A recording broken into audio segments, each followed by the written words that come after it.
केजरीवाल की गिरफ्तारी पर यूएस यूएन ने उठाई उंगली, जयशंकर ने बंद कर दी बोलती। विदेश मंत्री एस जयशंकर ने कहा है कि संयुक्त राष्ट्र सुरक्षा परिषद की अस्थायी सदस्यता के लिए भारत को अधिक प्रयास करने होंगे। दुनिया में आज भारत के पक्ष में माहौल है। राजकोट में भारत भाग्य विधाता कार्यक्रम में लोगों को संबोधित करते हुए उन्होंने कहा कि यूएनएससी में स्थानीय सदस्यता हासिल करने के लिए अधिक मेहनत करनी होगी।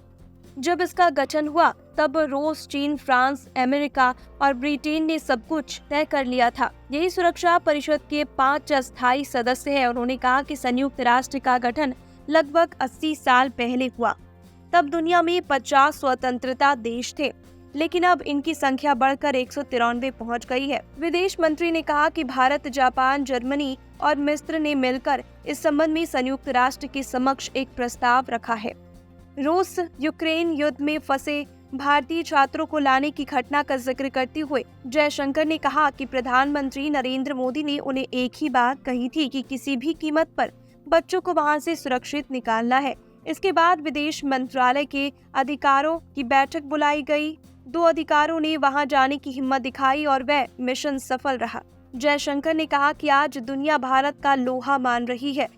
यूक्रेन युद्ध के दौरान भारत पर रूस से तेल न लेने का दबाव था। भारत ने दबाव की बजाय देश हित पर ध्यान केंद्रित किया और रूस से तेल लेना जारी किया। हमें जरूरत थी और हमने ऐसा किया। यदि ऐसा ना करते तो तेल के दाम आसमान छू लेते। विदेश मंत्री एस जयशंकर ने कहा कि प्रधानमंत्री नरेंद्र मोदी ना होते तो शायद मैं आज राजनीति में ना होता। देश को सही ढंग से चलाने के लिए पहले एक व्यवस्था बनानी होती है और उसके लिए लीडरशिप, परफॉर्मेंस तथा मोटिवेशन की जरूरत होती है। पीएम मोदी में सभी गुण है। विदेश मंत्री एस जयशंकर ने कहा कि वही नौकरशाह है, वही कर्मचारी है और वही संसाधन है, लेकिन कार्यशैली बदल गई है। उन्होंने नौकरशाहों से कहा कि वे राजनीति में आने का प्रयास ना करें। राजनीति की डगर उठा पटक वाली है। नौकरशाह इसमें को फिट नहीं कर पाएंगे। एस जयशंकर ने कहा कि किसी भी देश को दूसरे देश के आंतरिक मामलों पर राजनीतिक बयान देने से बचना चाहिए। यदि कोई देश भारत की आंतरिक राजनीति पर टिप्पणी करता है तो उसे बहुत बड़ा जवाब मिलेगा।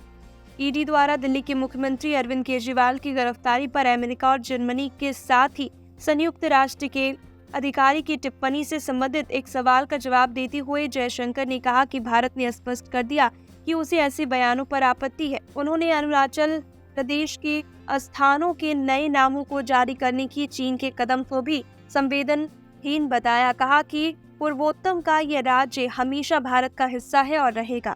हम संप्रभु देश हैं। तमिलनाडु के मछुआरों को पता होना चाहिए कि उन्हें इस स्थिति में किसने डाला। कच्चा तीबू द्वीप विवाद को लेकर कांग्रेस नेता पी चिदंबरम पर निशाना साधते हुए विदेश मंत्री ने कहा कि तमिलनाडु के मछुआरों को पता होना चाहिए कि उन्हें इस स्थिति में किसने डाला। तत्कालीन प्रधानमंत्रियों जवाहरलाल नेहरू और इंदिरा गांधी ने द्वीप को कोई महत्व नहीं दिया।